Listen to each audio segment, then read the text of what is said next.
കാസർഗോട്ടുള്ള പാലക്കുന്നം എന്ന സ്ഥലത്തെത്തിയപ്പോൾ നട്ടുച്ച. അപ്പോൾ അവിടുത്തെ പ്രസിദ്ധമായ ക്ഷേത്രമാണ് ഈ പാലക്കുന്നം ശ്രീ കഴകം ഭഗവതി ക്ഷേത്രം.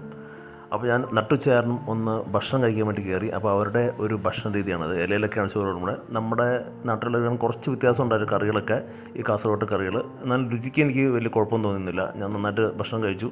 സാധാരണ ചോറ് അധികം കഴിക്കാത്ത ഞാനൊന്ന് കുറച്ച് ചോറ് കൂടുതലായിട്ടുണ്ടു. കാരണം കുറേ രാവിലെ തൊട്ട് അലച്ചിലായാലും തന്നെ നല്ല വിശപ്പുണ്ടായിരുന്നു. അത്യാവശ്യം നീറ്റായിട്ട് തന്നെ ആ ഒരു ഭക്ഷണം കഴിച്ചു. അതുകൊണ്ട് തന്നെയാണ് ഞാൻ ഭക്ഷണം എടുത്തത്. എന്തൊക്കെയാണ് അതിൻ്റെ ഇൻഗ്രീഡിയൻസ് എന്ന് കാണിക്കാൻ വേണ്ടി മാത്രമാണ് ഞാനിപ്പോൾ ഇത് കാണിച്ചത്. സാധാരണ നമ്മുടെ നാട്ടിൽ കിട്ടുന്നതിനേക്കാളും കുറച്ച് വ്യത്യസ്തമായ എന്നാൽ മിഷ്ടാന്ന സമൃദ്ധമായ ഒരു ഭോജനം അല്ലെങ്കിൽ ഒരു ഊണ് എന്ന് പറയാം. പിന്നെ ഞാൻ നേരെ പോയത് ഈ പാലക്കുന്നം ക്ഷേത്രത്തിലേക്കാണ്. ഇത് 2 ഭഗവതിമാരുടെ ക്ഷേത്രമാണെന്നാണ് പറയുന്നത്.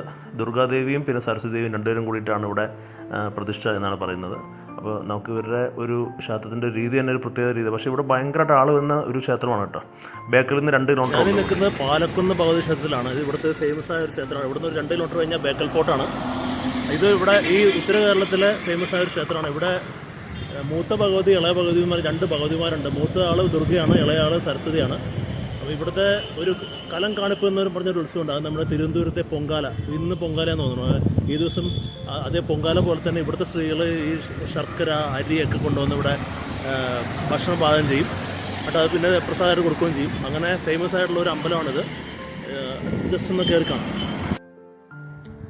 വൃത്തിയുള്ളതും വിശാലവുമായ ഒരു അമ്പലമാണ് ഈ കാണുന്നത്. നന്നായിട്ടൊരു മെയിൻറ്റെയിൻ ചെയ്ത് വെച്ചിട്ടുണ്ട്. പിന്നെ ഇതിൻ്റെ ഒരു പ്രത്യേകത മുകളിലത്തെ ആ ഗോപുരം, അതിൻ്റെ ആ ചിത്രപ്പണികളൊക്കെയാണ്. നമ്മുടെ നാട്ടിൽ ഇത്ര ചിത്രപ്പണിയൊക്കെ ഉള്ള അമ്പലങ്ങളില്ല. തമിഴ്നാട്ടിലും കർണാടകത്തിലൊക്കെ ഉണ്ട്, നമ്മുടെ നാട്ടിലേക്കില്ല. പിന്നെ എൻ്റെ ഉള്ളിൽ കയറി കഴിഞ്ഞാൽ എല്ലാം ഇങ്ങനെ അവർ പൂട്ടിയിട്ടിരിക്കുകയാണ്. എൻ്റെ ഉള്ളിൽ കോവിലൊക്കെ പൂട്ടിയിട്ടിരിക്കുകയാണ്, ഗേറ്റ് വെച്ച് പൂട്ടിയിട്ടിരിക്കുകയാണ്. പിന്നെ ഞാൻ അതിൻ്റെ ഉള്ളിലേക്ക് കയറണമെങ്കിൽ ചെരുപ്പ് പറഞ്ഞാൽ ഞാൻ ചെരുപ്പ് ഒരണ്ട് കയറാൻ പറ്റാത്ത ഞാൻ കയറിയില്ല. ഇങ്ങനെ ഒരു വീഡിയോ എടുത്ത് മാത്രമേ ഉള്ളൂ, ജസ്റ്റ് ഒന്ന് കാണിക്കാൻ വേണ്ടിയിട്ട്. 3-4 ശ്രീകോവിലുണ്ടെന്ന് തോന്നുന്നു. എല്ലാം പൂട്ടിയിട്ടിരിക്കുകയാണ്, ഫുള്ളായിട്ട് അടച്ചിട്ടിരിക്കുകയാണ്. എല്ലാം നല്ല കളർഫുള്ളാണ്. അതാണ് ഏറ്റവും രസം. എനിക്ക് ഏറ്റവും ഇഷ്ടപ്പെട്ട നല്ല കളർഫുള്ളായിട്ടുള്ള ഒരു അന്തരീക്ഷമാണ്. അത് എനിക്ക് ഭയങ്കരമായിട്ട് ഇഷ്ടമായി. നമ്മുടെ നാട്ടിലെ അമ്പലങ്ങൾക്കൊന്നും ഇത്രയും കളർഫുള്ളില്ല. ഒരു അമ്പലം എന്നൊരു പഴമയായിരിക്കും നമ്മുടെ നാട്ടിലെ അമ്പലങ്ങൾക്ക്. ഇവർക്ക് പഴമയൊന്നുമില്ല. അവരൊക്കെ നന്നായിട്ട് മെയിൻറ്റെയിൻ ചെയ്ത് വയ്ക്കും. കാണുമ്പോൾ ഒരു ദാരിദ്ര്യമൊന്നുമില്ല. പക്ഷെ നമ്മുടെ നാട്ടിൽ അങ്ങനെ ദാരിദ്ര്യം എന്നല്ല പറഞ്ഞാൽ നമ്മുടെ സ്റ്റൈൽ വേറെയാണ്. പക്ഷേ ഇത്രയും കളർഫുള്ളല്ല. ഇവർക്ക് കളർഫുള്ളായിട്ട് സംഭവമുണ്ട്. പിന്നെ ഞാൻ നോക്കിയപ്പോൾ കുറേ വർഷങ്ങൾ കൊണ്ട് പഴക്കമുള്ള കുറേ മരങ്ങളൊക്കെ കണ്ടു. അപ്പോൾ അതിൻ്റെ ഈ വേരൊക്കെ ഇങ്ങനെ പല വഴിക്ക് പോകുന്നുണ്ട്. അപ്പോൾ ഇത് ഏത് മരം എന്ന് വെച്ചാൽ ഞാൻ ഏത് മരം കണ്ടാലും ആൽമരന്നേ പറയുള്ളൂ. അപ്പോൾ അത് ആൽമരമായിരിക്കാം. അപ്പം ഈ ഒരു വേരുകൾ ഇങ്ങനെ പോണ കാരണം അതുകൊണ്ട് മാത്രം ഞാൻ ഇങ്ങോട്ടേക്ക് എത്തി. ഇതൊക്കെ എനിക്ക് ഇങ്ങനെ വന്നാലും ഒരു 200-300 വർഷം പഴക്കമുണ്ടാവും. ഈ വേരിന് തന്നെ ഇത്ര മണ്ണം വെച്ചില്ലേ. അപ്പോൾ ഈ സൈഡിൽ നിന്ന് നമുക്ക് ഈ അമ്പലമൊക്കെ കാണാം. കേരള സ്റ്റൈൽ മൊത്തത്തിലില്ലെങ്കിലും ഈ ക്ഷേത്രം ഞാൻ മനസ്സിലാക്കിയെടുത്തോളം, അല്ലെങ്കിൽ ഞാൻ കണ്ട കാഴ്ചകൾ വെച്ച് നോക്കുമ്പോൾ കേരള ആർക്കിടെക്ചർ കുറച്ച് കുറവാണ്. കന്നഡ ആ ലെവലിലുള്ള ഒരു ആർക്കിടെക്ചർ വെച്ചിട്ടായിരിക്കും ഈ ക്ഷേത്രം പണിതേക്കുന്നത്. നമ്മുടെ ഒരു സാധാരണ കേരളത്തിലെ ഒരു ക്ഷേത്രം പോലെ തോന്നുന്നില്ല. എന്നാൽ രണ്ടും കൂടെ മിക്സ് ഉണ്ട് താരം.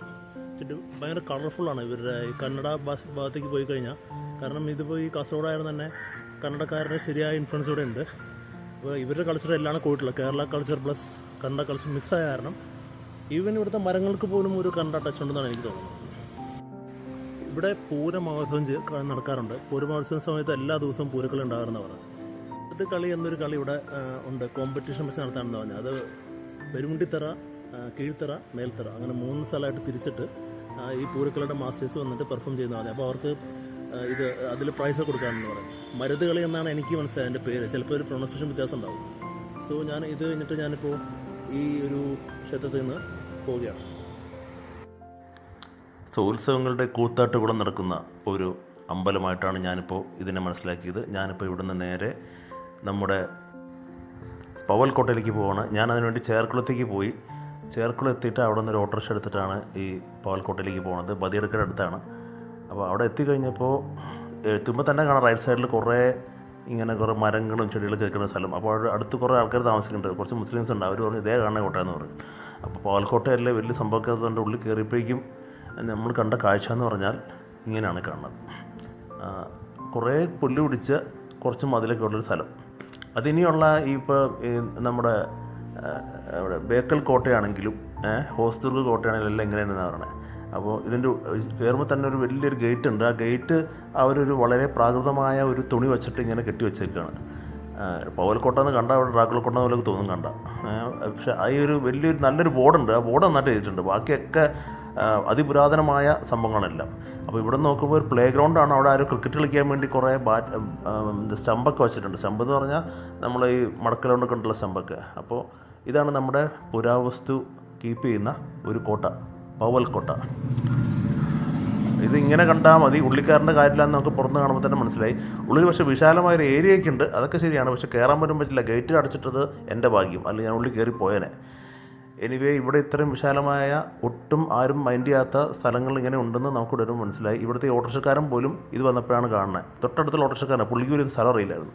ഞാൻ നിൽക്കുന്ന പവൽക്കോട്ടയിലാണ്. ഇവിടെ വന്നപ്പോൾ ഗേറ്റ് ഇങ്ങനെ അടഞ്ഞിടപ്പുണ്ട്, ഉള്ളിലേക്ക് ഒരു സാധനമില്ല, ചുമ്മാ ഒരു പ്ലേ ഗ്രൗണ്ട് പോലെ കുറേ ഏരിയ ഉണ്ട്, ഒന്നും കാണാനില്ല. ശരിക്കും പറഞ്ഞാൽ പഴയ ഒട്ടും സംരക്ഷിക്കാണ്ടിരിക്കേണ്ട ഒരു കോട്ടയാണ്. പവൽക്കോട്ട എന്ന പേര് മാത്രമേ ഉള്ളൂ, ഡ്രാക്കുളക്കോട്ട എന്നുള്ള പേര് നല്ലത് കുറച്ചും കൂടെ. പിന്നെ ഇപ്പോൾ ഉള്ളിക്കാരൻ്റെ കാര്യമൊന്നുമില്ല, കാരണം നട്ടുച്ചയാണ്, പ്രത്യേകിച്ചൊന്നും കാണാനുണ്ട്. ചേർക്കുളത്തുനിന്ന് 100 രൂപ കൊടുത്ത് ഈ പവൽക്കോട്ട കാണാൻ എത്തിയ ഞാൻ പിന്നെയും മണ്ടനായി. പക്ഷേ ഇതൊക്കെ ഇങ്ങനെയുള്ള യാത്രകൾ സ്വാഭാവികമാണ്, കാരണം ഞാൻ ഇതിൻ്റെ റിവ്യൂ വായിച്ചപ്പോൾ തന്നെ എനിക്കറിയാം ഇങ്ങനെയൊക്കെ തന്നെ വരുള്ളൂ.